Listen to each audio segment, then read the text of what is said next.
Hello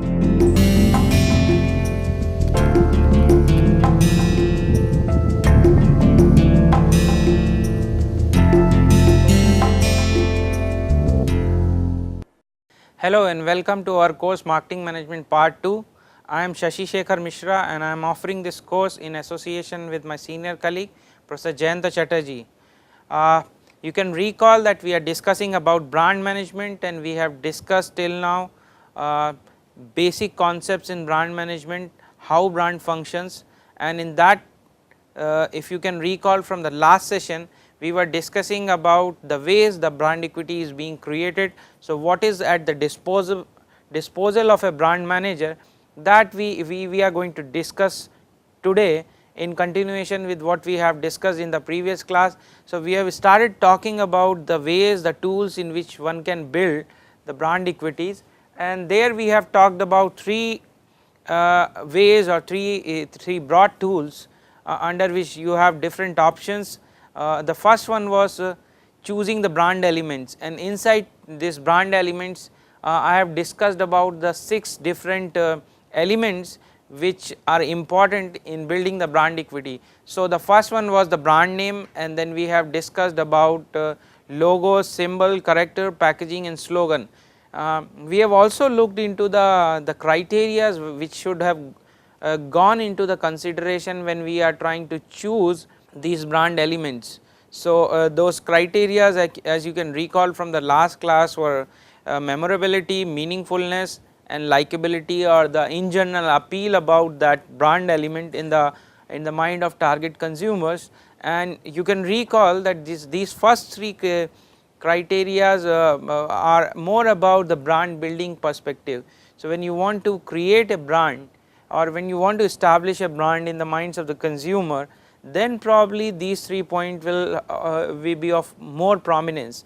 However, when we talk about adaptability of the brand, or probably the growth and sustainability of the brand in the future, how it will focus in the how it will basically grow in the future, then we talk about the later 3 in this criteria in the choice of brand elements. And mind it, it is very important, you are not going to stop your brand after reaching to a probably a stage.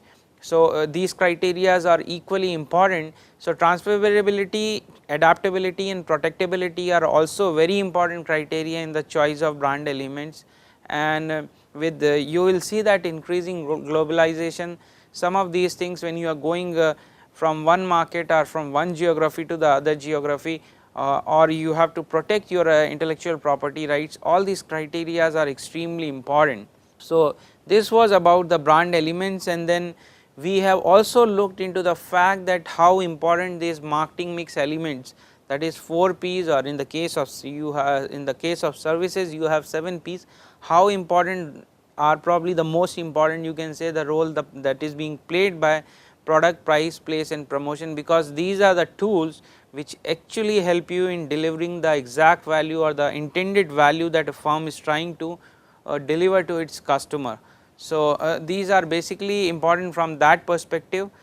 And then you can recall the third set of tools probably which are at the disposal of a brand manager is the leverage of leveraging the secondary associations from different sources, which can actually help to create a certain kind of brand identity or certain kind of brand image in the minds of the consumer.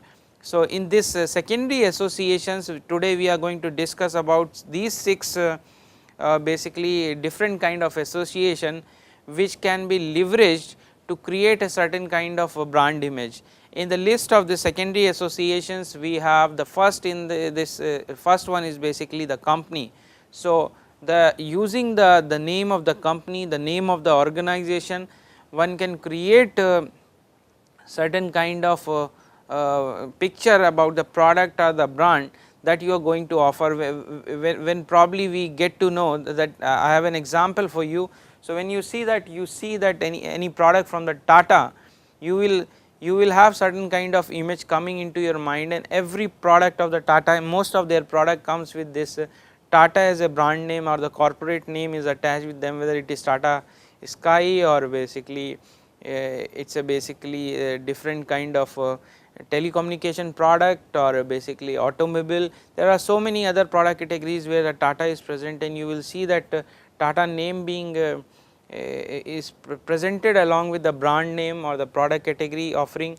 So, you have certain kind of Tata which gets associated with that brand, because Tata is, if I talk about Tata, is something which is the most trusted brand in the India, and that kind of association get transferred to all the product that are coming in from the Tata as a basically organization.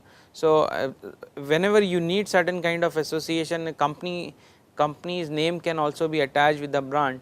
Then you have this country of origin, like from where the product is coming from. Country of origin, when we talk about in secondary association, is something which is very important, because in our purchase decision, this criteria from where the product is coming from plays a very important role. We have a certain kind of perception about product coming from a certain place or certain countries. We basically say that it has to be good, or the product comes from this country. If a particular product category is famous from a particular country, then you will say obviously this is going to be a good product. On the other side, when you see a product from certain other countries or a particular certain kind of countries which does not have a very positive image in the minds of the consumers, you will say that that plays something a very negative role in the choice of that brand, and it hurts basically the sales of that brand.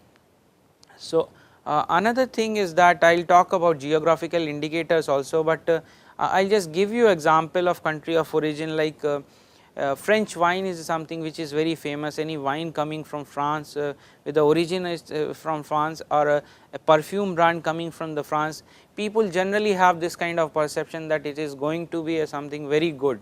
These are the best thing which are available in the world if they are in these two product categories and they are coming from the France. So, that basically also sometimes helped large premium, a huge amount of premium to some of these brands. Then we have Germany, famous for its car or in general automobiles, other engineering products also. Then Japanese electronics is perceived to be very good. Ethiopian coffee or Colombian coffee, you can say they are really good. Then Italy is famous for fashion, Belgian for chocolate, and watches from the Switzerland is basically considered to be, Swiss watches are considered to be the best. These are the certain kind of perceptions that people have in their mind, and then those kind of perception plays an important role. They put certain product on a high pedestal, on the other side certain products just goes out of our consideration set.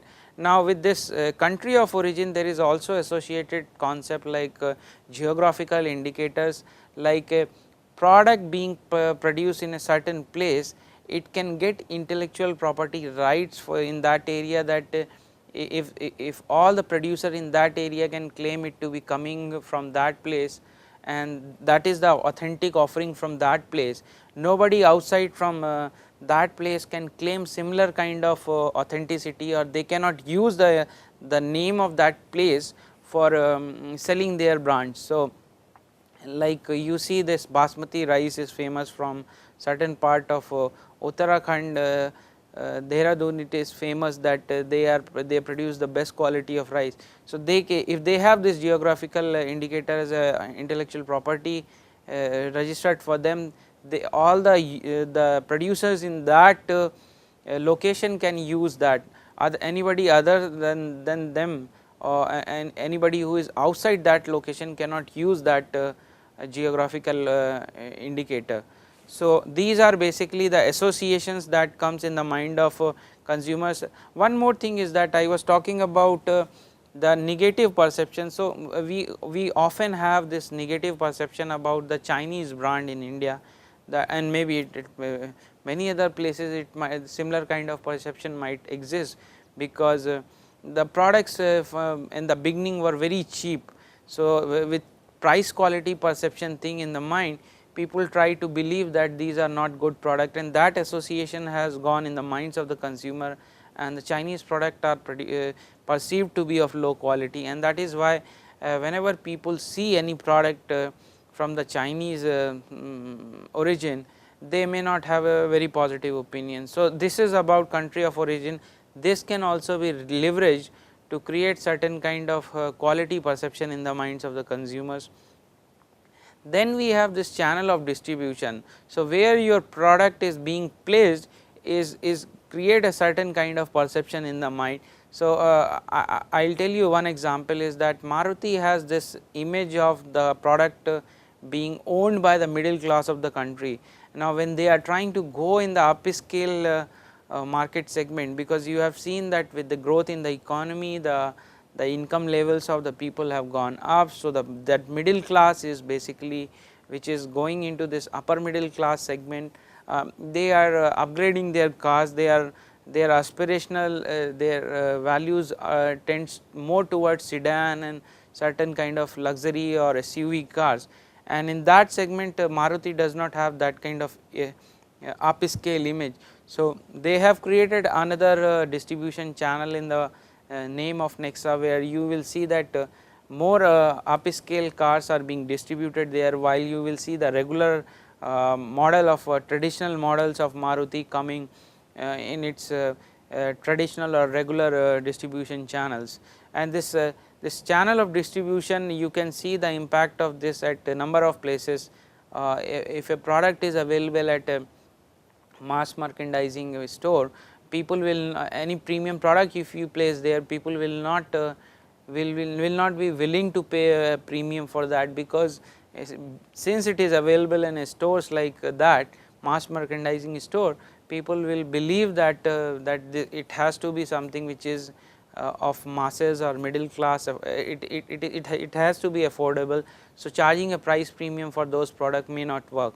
Then we have the co-branding, where you associate your brand with some other brand, and then try to basically create a certain kind of, that associations help you in creating certain kind of product category or certain kind of uses related belief to create a certain kind of brand image. Then you have endorser, or where the celebrities or the sports personalities or other famous people coming and promoting the product. So, by leveraging the personality value of those people, you try to associate your brand with those the celebrities or this endorser, and in that way you try to take similar kind of virtues get transferred to your brand, and you could try to create a brand image in that way. So, that is another way of leveraging the secondary association. Then we have the events, where you are basically a sponsor or a promoter of certain kind of events, and by doing that you try to create a certain kind of image in the minds of the target consumers. So, this is about leveraging secondary associations. Then I am going to talk about now I will just quickly summarize what we have discussed till now in this brand building tools. Is that you have three category of tools: brand elements, marketing mix, and this secondary association. This helps you in creating the brand awareness and this brand image actually that basically ultimately reflects in the possible outcomes in the form of benefits to the firm. And these benefits, some of the benefits of a strong brands I have listed here, that you have improved perception of the product performance. We have talked about the blind test, where consumers have shown that once they are told that the product belongs to a particular product from a particular seller or particular brand, their perception about the performance of that brand gets enhanced, or probably it goes down. So, that is the effect of the brand. Then you have greater loyalty. The loyal customers are someone who will probably produce more the revenue and the more profit for the organization.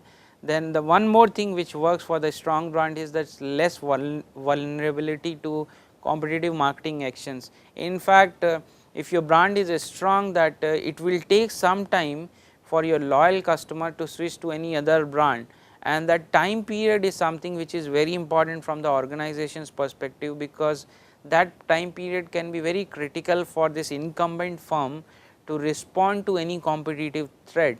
and that is where the brands are very important shield for any organization, that it provides you that cushion that you can be you get more time and you get customers are more probably is more loyal towards you, and that basically helps you in responding to competitive threats.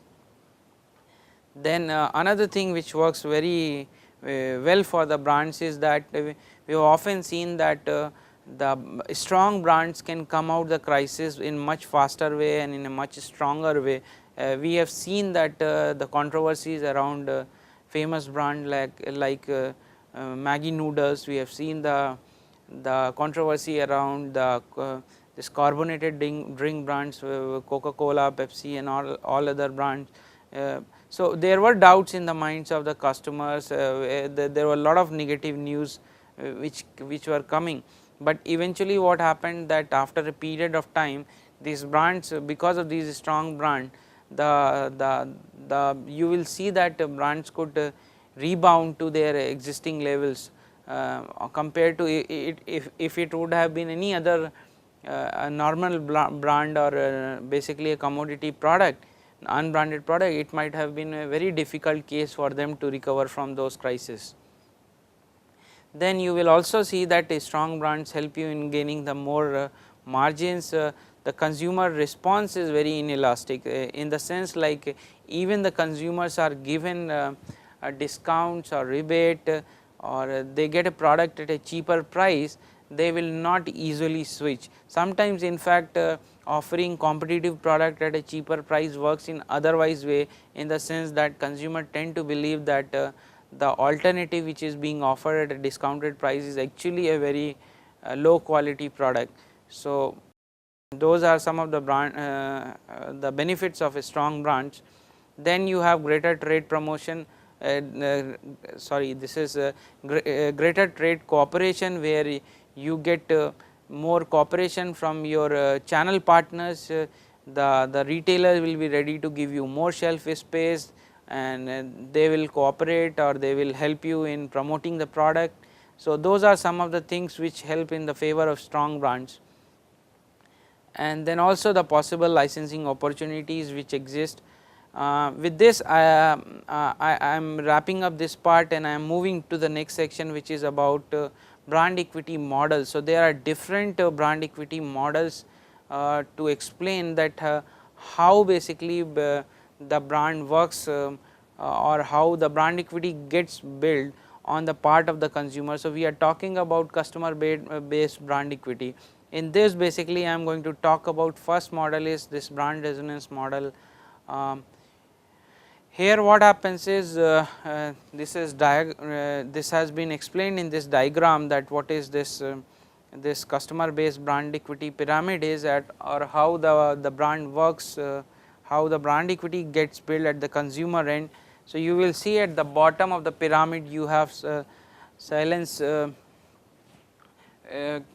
which is like when the customer asks like who are you, so the brand can answer like what are they. So basically the answers to these questions comes from which category, which product category the brand belongs to and what kind of needs they satisfy. So that is about the silence part of this brand building. Then once a consumer answers is able to get the answer for the identity of that brand, the next step is what is the meaning. Like I know you, but the next thing is who are you, like in the sense I know that who are you, but what are you, like that is what the meaning of the brand has to be clear. In this meaning of the brand comes from the, now this gets divided into two parts, which is two different ways a brand can answer that meaning. Is that either it is a functional or thing, or the second thing is like psychological or social needs that it satisfies. So one is about the performance and the second is about the imagery. So whether a brand answers to the functional needs of a consumer from its primary characteristics or the secondary features, and whether it is reliable, durable, how is its serviceability, all those basically comes from the performance part. And the second thing is about the imagery, the kind of image is there in the minds of the consumer, what kind of basically consumers use that product, to what kind of or you can say to what kind of consumer it belongs to, and then in which situation a product or purchase situation in the or the user situation such products are used. Those are basically the answers to imagery. The next level of from here is that based on the performance or the imagery, the consumer moves through this judgment or feelings corresponding to performance and imagery. So, based on the performance, judgment can be reached whether what is the quality of the product, what is the reliability, what is the credibility of the product, whether it is a superior product to the existing offering. Then on the feeling side, what kind of feeling it evokes, based on its imagery, what kind of emotions get created in the minds of the consumer. So, it could be the fun, warmth, excitement, security, social approval. These are some of the feelings which gets generated as a effect of imagery. Now, the last thing of this brand building, brand equity is like what kind of relationship is there. So, you will see when with the strong brands, consumers will show a strong connect, and that is where the resonance happens, or the customer exhibit a high level of loyalty. They have the sense of the community, they are part of a brand community. You will see some of the examples in the form of the bikers, the owners of this, some of this bike like Harley Davidson, they basically show those kind of characteristics in that case. So, attachment, engagement, loyalty, these are basically the things which are getting reflected as a effect of resonance of the brand with the consumer. So, this is a basically a sign of relationship getting established between the firm's offering or the brand that is being offered by the firm and the consumer.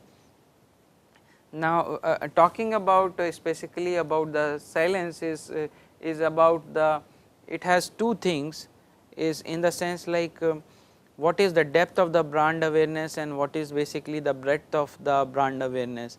In the depth of the brand awareness, you have ease of recognition and recall. So, the strength and clarity of category membership, how easily you can recall that what kind of need a product satisfies, or in which product category it belongs to. So, you are clear that if you are consuming Coke, that it is a basically a drink, it is a sort of a cold drink and it belongs to a carbonated cold drink. So, that hierarchy is very clear in the minds of the consumer. Then breadth of the awareness is about the purchase consideration or consumer the consumption consideration, under which situations basically you consume that product. And one has to be very, as a brand manager, one has to be very conscious about the fact that not only the depth of awareness is important, in fact the breadth of the awareness is also important in increasing the consumption of the brand. So, with this I will stop here. When we will meet in the next session, we will talk about the remaining models in the remaining models of the brand equity, and then we will also talk about some of the remaining concepts in this brand management in this week 3. Thank you very much.